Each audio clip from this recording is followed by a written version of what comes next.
Check, mic check, 1, 2, hats on. Okay, all right, what's up everybody? Coach White here with SFBA Sports Performance. And this video is more tailored towards our AAU basketball players that are gonna be playing for our 2025 season. However, if this video helps you, please feel free to use information, however it may benefit your athlete or yourself, and we'll get to it. So this is week 2. Last week I sent our athletes, all the athletes in our program, workouts via an app that they can do at-home workouts. Now it's meant to be easy to where they can do it at home, minimal equipment, not a lot of space required, and things that they should have available to them, whether it's like a step at home or a sidewalk to do sprints on. But it should be doable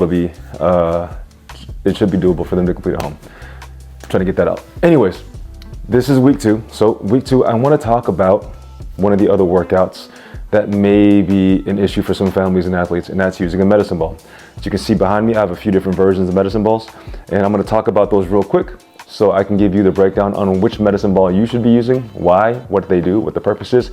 And also, if you don't have one, but you do have a resistance band, how can we modify that? Or if you have other equipment at home or items, how do we switch those in for what we are looking to do with these? So let me break it down real quick and get to it.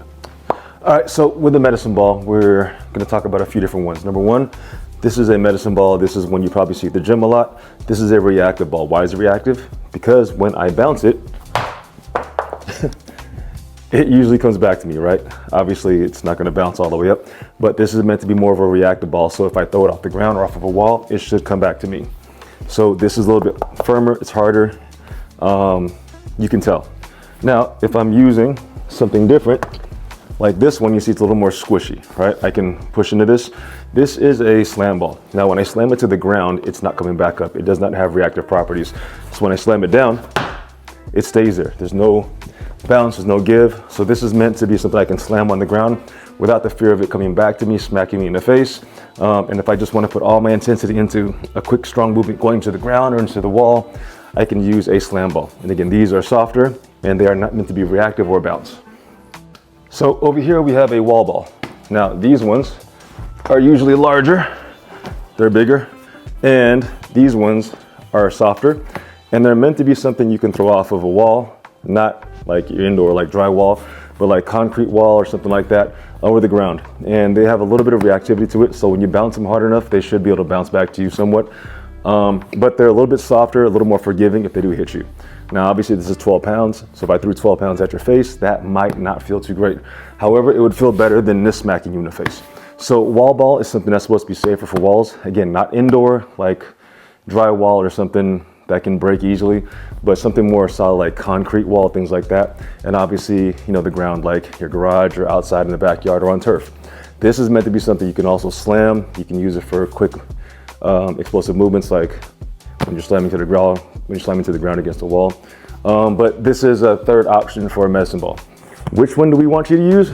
Let's talk about that. Okay, so out of the 3 medicine ball options I just gave you, the one that I prefer that you use is the wall ball. Why? Because I do want athletes doing things where they're throwing the ball off the wall. There are some exercises that we do where there's some power to where it's either, you know, a standing wall ball toss or throw or lateral throw or a med ball slam. And this is typically what you want to use for something like that. It does have reactive properties where you throw off the ball, it can't come back to you, but it should be more forgiving than these reactive balls behind me, which can be a little more dangerous if you're not paying attention. Those are fine, you can use those, but remember, if I'm doing a med ball slam, where I'm slamming to the ground as hard as possible, like this, again, if that reactive ball comes back to me and I'm not paying attention, that could be dangerous. But with this one, I can still slam to the ground and get it to come back to me to a decent height to where I can repeat the movement as quick as possible. So if you're looking at medicine ball, which one do I get, coach? Something like a wall ball would be ideal. You can use it for a variety of exercises. We can do your body weight squats with it, just holding it here. You can do your lunges with it. You can even do some core exercises, upper body exercises, shoulder presses as well. So there's a lot of different applications that you can use one of these for. There's different brands out there. This one's made by a company called, but again, you don't have to get this one. It's just what I have. So how do I modify these exercises? No, actually, let me skip that.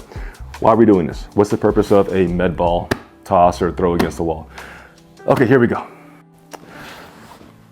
same picture. So the reason why we do med ball work is because anything explosive with like power as the intention is, you want to think about this, and this is a saying, they're saying strength conditioning is, it's like shooting a cannon out of a canoe.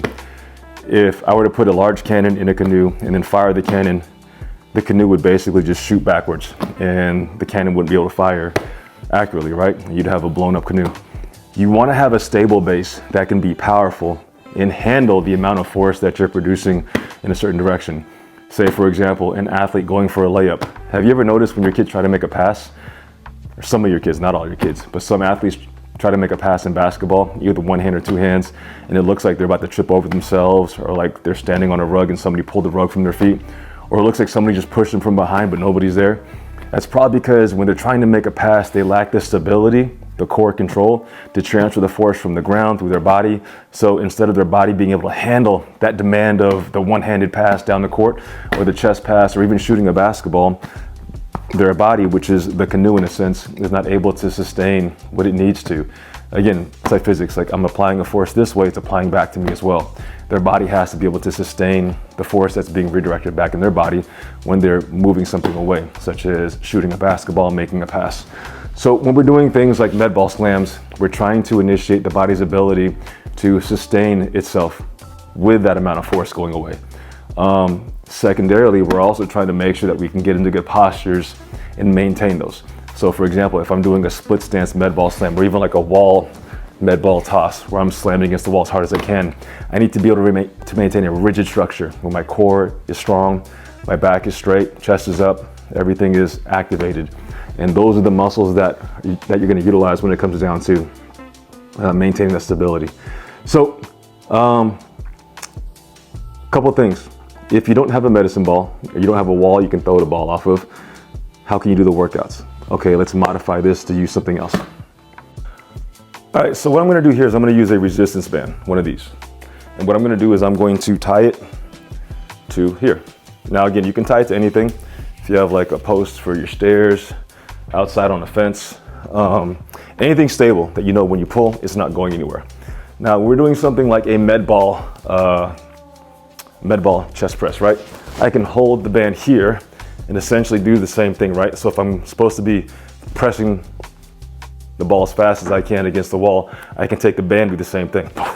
So I've got resistance already. I want to make sure I'm away from the band where it anchors to whatever point it is, and I'm already feeling resistance on the band. It's almost like the resistance of the med ball is right here. And when I want to be explosive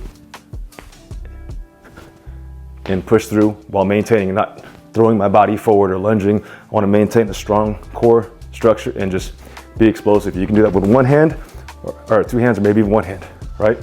And I want to avoid rotation. Can I do the same thing? I'm going to feel the whole side of your body tighten up to maintain stabilization, to fight the rotation of this one to throw you backwards. Now here's the difference between using this and using a medicine ball.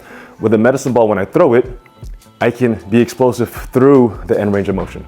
So when I take the medicine ball and I throw it forwards, I no longer have the resistance of the ball impacting me. So I can be explosive through the whole movement.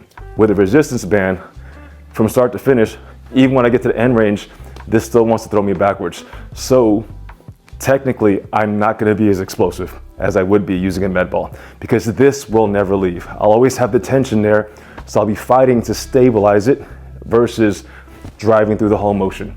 So that's one area that you do want to consider, whether it's beneficial to use a med ball versus a resistance band. At their age, for youth athletes, really not that big of a deal because you're still working on that explosive power through the movement. You just have to make sure, number one, that when they get through the end of it, they don't just allow their shoulder or arms to go backwards, because one of the areas that could be impacted are their shoulders, which are one of the most unstable parts of our body. Again, our shoulders can do whatever they want to. So it's important to make sure they can stabilize through the movement. So find a resistance band that's beneficial to them to where they can control it. Now you're like, okay, coach, I do the pressing. What about overhead? Cool. Maybe something else, right? You can tie this to something higher. I can tie it up here. Boom. That works there. And then you can do your med ball slam. You can stand up and then the same thing. Drive through the movement. So you just pop. Boom. Boom. Now again, because, pardon the raptor up there. Because I have resistance all the way through the range of motion, I'm not gonna be as explosive as I wanna be through the end range of motion. So that's the one difference versus doing a med ball slam with a ball that will leave your hand versus doing it with a resistance band that never leaves your hand and wants to bring you back to your starting position.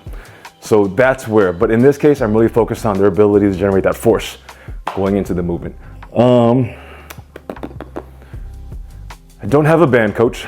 I don't have a med ball. What else can I do? Okay, you don't have those things, and use a pillow. What you can do is you can take a bunch of towels, put them into a garbage bag, and you can do the same thing. Now you'll almost have kind of a wall ball in itself. Now again, you'll have to decide, like, do I want this going off the wall? Do I have a wall strong enough? Maybe you can even catch it for your athlete. You can be the wall and they can throw it to you, and then you catch it and give it back to them. They can slam it on the ground. And again, a garbage bag probably is something you have in your house. Pillows or towels are something you probably have in your house. And that's a great way to kind of mimic some of the benefits of using a wall ball. You can create like a larger item that's kind of larger like a wall ball. It's soft, so if it hits the athlete or something, it shouldn't break them or cause damage.